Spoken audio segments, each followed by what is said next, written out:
आज हाम्रो प्लान छ हनी हन्टिङ एन्ड त्यो सब दिदीले गर्नुहुन्छ अफ कोर्स। म चाहिँ हेल्परको रूपमा के चाहिन्छ सामानहरू सोध्दैछु यहाँ।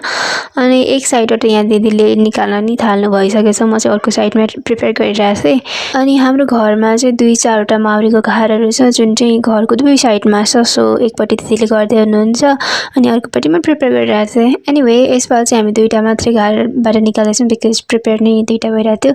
अनि आज झन् अलिक लेट पनि भएछ, घाम आएपछि चाहिँ अलिक धेरै अप्ठ्यारै हुन्छ न तान्न, उनीहरूले चेलिदिएर हुन्छ।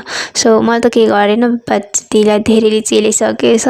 सो फटाफट गर्दैछौँ हामी। अनि यहाँ तानिसकेपछि चाहिँ म हेर्न आइरहेको थिएँ, एकपट्टिको यस्तो छ अनि अर्कोपट्टिको चाहिँ अलिक लेट भएछ। सो यस्तो भइसकेको। सो म यो लिन आएको थिएँ एक्चुली खानलाई। फटाफट थोरै लिएर जान्छु बिकज अफकोर्स धेरै त खानै सक्दैन, गुलियो हुन्छ नि त। बस लिएर गएँ किचनमा। देन अफकोर्स हाम्रो अग्नि देवतालाई थोरै चढाएँ, त्यसपछि आफैले खाइदिएँ। एनिवे यसपाल अराउन्ड 6 बटल जति निस्किएछ। बस आजलाई यति नै। Thanks for watching. Bye bye. Follow for more.